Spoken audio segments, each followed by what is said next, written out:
up to 5G territory. Its epicenter is here in Riga, Latvia. It is a tiny country close to Baltic Sea. And around the Baltic Sea, if you look in the map, there are very many countries that are not that big, and sometimes small is good because you can test things that is difficult to test in very populated areas.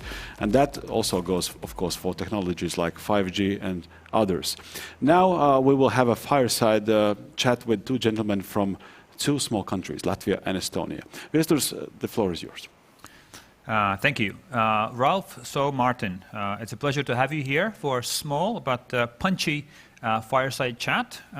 Ralf-Martin is the director of Finest Twins project in Estonia, which links together two geographically close and also culturally close countries and cities, Helsinki and Tallinn. And he leads the project and also is in charge of its development in Estonia and in Tallinn in particular. Ralf, you have a lot of titles on your broad shoulders. I'm not going to take away your thunder. Would you be so kind, please elaborate on the Finest Twins and how does that fit in the geography of the Baltics and innovation? Let's kick it off. Yeah, thank you so much. I'm very happy to be here, and we come back to strength of Estonia that has managed to digitalize public services. And then 5-6 years ago, I decided that I want to bring this to the local level as well, and then mainly to the cities. But as you mentioned, Estonia by population is not a small country, it's a micro country in a global trends. When we teamed up with our counterparts from Helsinki city and Aalto University to make it a bit bigger. But currently our most recent ambition is actually to develop into becoming a European Smart City Center of Excellence. And we have received one of the biggest competitive grants from European Commission to kick it off with a seed funding of 32 million euros. This is where we stand, and we are like a startup academic center that is becoming 1 year old by the end of this month. Right. So you have Aalto University, you have Taltech working there, you have Ministry of Economics in Estonia. You've got European Commission subsidizing, I think, 15 million, then Ministry of Economics is another 17. So a 32 million project, which is something we've never heard of this kind of scale in the Baltics this far. We've had projects, but not of this scale as far as smart city goes. So let's move on with a little bit of heat here. I mean, there's a lot of talk, perhaps almost a hype around smart city and innovation districts, and sometimes some of those are misused, perhaps as a front to real estate development. So what would be your answer to kind of clear out the doubts and clear out the haters who would be saying that this is basically just one big hype? I'm in a position that 10 years ago we really needed to talk about smart cities, and this is when we didn't have smartphones, nor we didn't have smart watches as well, and digitalization of cities was as important as moving from analog phone to smartphone, or when using the smart watch if interested. Today, the concept is significantly different when it was even 5 years ago. Back when it was meant mainly a digital city, or city that has its operation digitalized and offers digital services. Now, smart city concept also entails to a large extent climate and energy-related challenges, which was not that well the case 5-10 years ago. So I would say that to some extent I agree with the criticism saying that smart city has become a very broad and very big domain. And in a way, I would say that from this very early perspective, that compared to smartphone, for example, can say that it has happened exactly the same way as with smartphones, that most cities actually are already digital cities and offer digital services to its citizens, and there are and it is coming standard itself. And that being said, is that from that perspective, we do not need to talk about smart cities anymore at all. But now smart city has also included all kind of energy and climate related goals, and that's like a broader and stronger component that is now developing further. And that being said, is that if I'm honest, 5 years ago, when I went to Brussels first time to give my first lectures and presentations on what smart city is, when everybody was listening and had no clue. But now if I go to Brussels or attend virtually some events and they talk about smart cities, I'm also like sometimes nodding and I'm trying to understand what it is. So it is a very broad component, but we, in our center, we have defined this as, so a smart city is a city that is open to new technologies. And this openness can come from either city's own administration or companies around it. Yeah. Right. So I think that one perspective we see quite a bit is that oftentimes scientists are to an extent open to innovation, and perhaps the smart component is a bit out of date. And now we're moving to climate and energy, which you just notified. So what role and value would you place on these specific innovation districts? In other words, is it likely that the whole city could become smart in terms of energy and climate at once?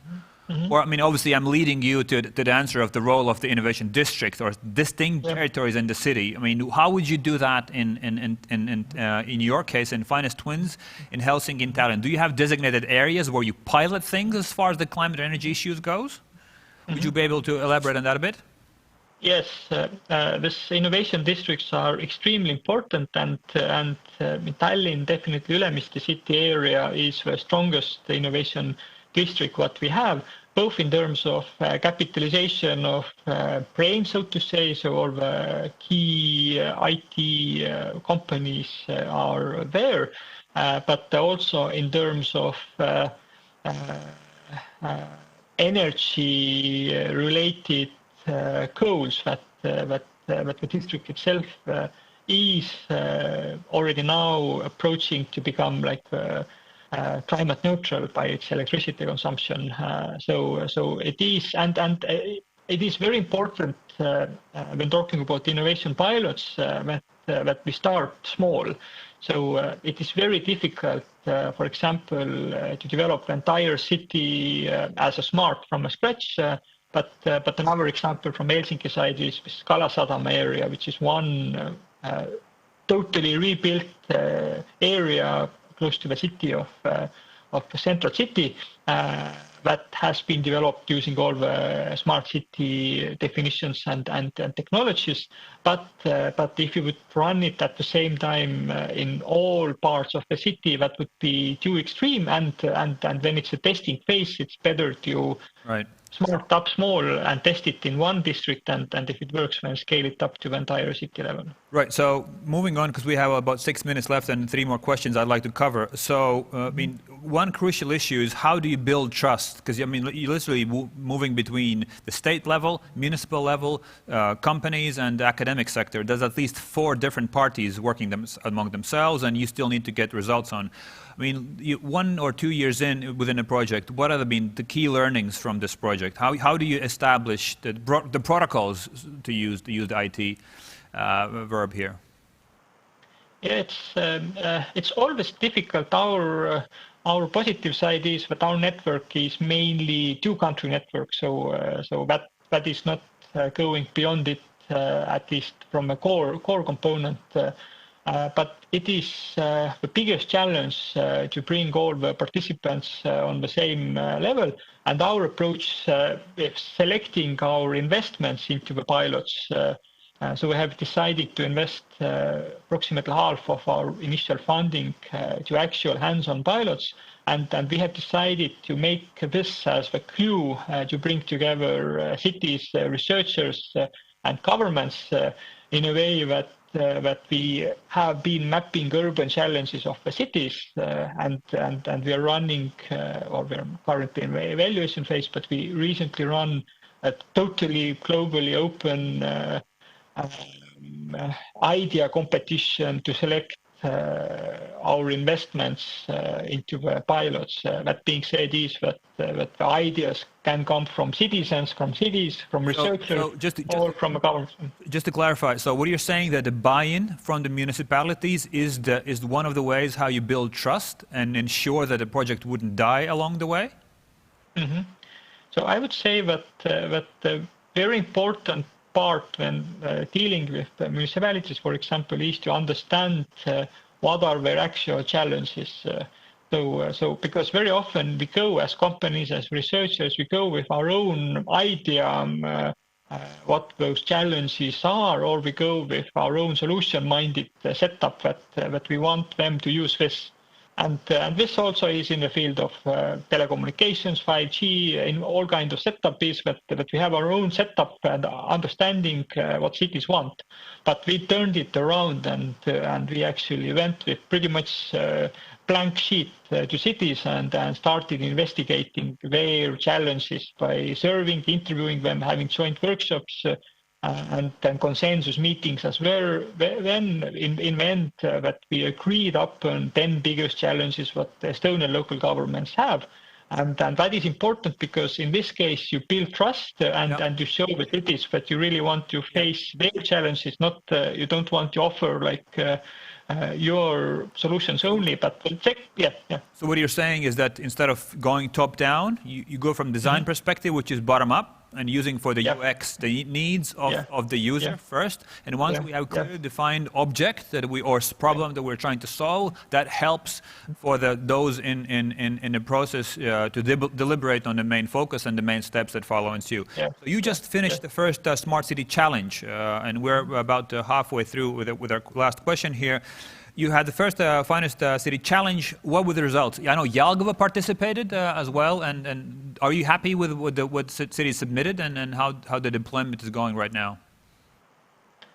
We're very happy that indeed we reached out to Latvia, to Barcelona, even to some global networks, and we received way more very strong ideas for our pilots that we can implement, and so we are launching 2 to 4 pilots annually starting from next year.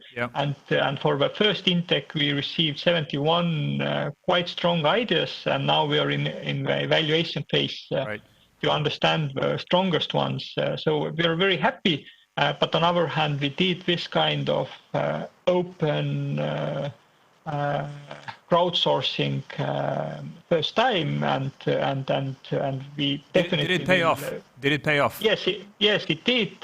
But obviously, let's see what and how successful our pilots essentially will be. But we will definitely replicate this next year as well. So if some of you will be or are listening and are interested in kicking off actual Smart City pilot, then please do check. We'll keep in touch, and the next Smart City Challenge, and perhaps we'll have our ideas too. The last question before we finalize, we're 2 small districts here. We're doing things back in Riga with VEFRESH here, doing things in Finest Twins in Tallinn. What would you say is the key to punch above one's weight in the general European or perhaps even transatlantic capacity? Where do you think the Baltics and their districts can deliver? I think potential is extremely big, and I also truly believe that this bilateral projects between close by cities could be the strongest component, because we have several pan-European projects and we have several one-city projects. But this kind of Tallinn-Riga, for example, or Valga-Valka or Jelgava-Tartu pilots could be something that really shows the potential. And when it works between Tallinn and Riga, you can say that it works between Riga and Barcelona as well. Absolutely. So that's something very important. Let's hope that we have small countries and small bureaucracies and large projects. On this note, Oskars, do we have any questions that we have from the Q&A? Yeah, we do have some questions and comments, but please later answer them in written form since we have run out of time. Okay, so Ralf, we have some questions that have been sent in by our listeners. If you'd be so kind to perhaps jot in some comments or answers, that would be greatly appreciated. Yeah, thanks, sure. Ralf-Martin, for this conversation. We'll keep in touch regarding this next Smart City Challenge. And thanks for the 5G Secretary for making this happen. Thank you so much and take care. Bye. Thank you, Ralf-Martin, and thank you, Viesturs. We will be back in about 4 minutes to discuss, or actually to listen to a presentation about 5G use case in the railroad transportation systems. See you then.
We are the Riga Freeport, the one that borders the European Union and Russia.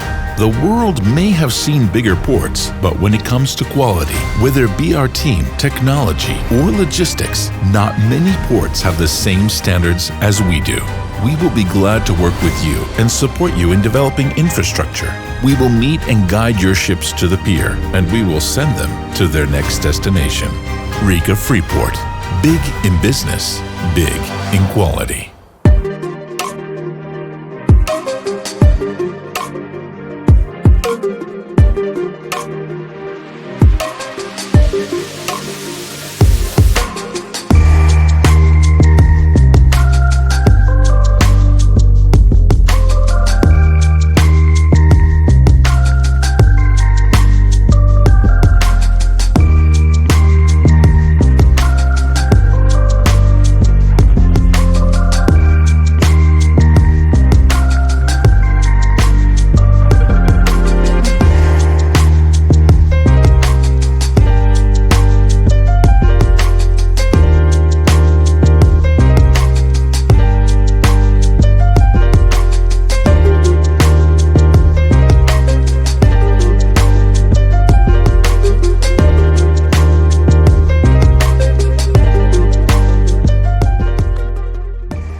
Over the horizon, in what is tomorrow, lies the unknown.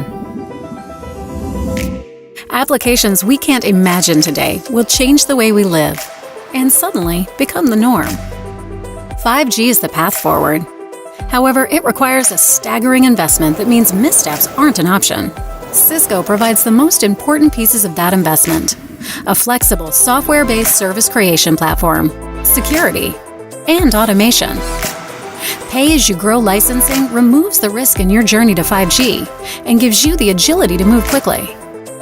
With a proven, open, and cloud-native architecture designed for now and the future, you get best-in-class network scaling that is simple and automated.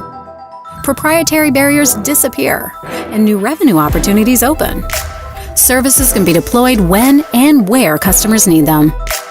Only Cisco provides innovative technology leadership that spans network operators, enterprises, the public sector, IoT, and web providers, bringing the expertise and security to support you every step of the way.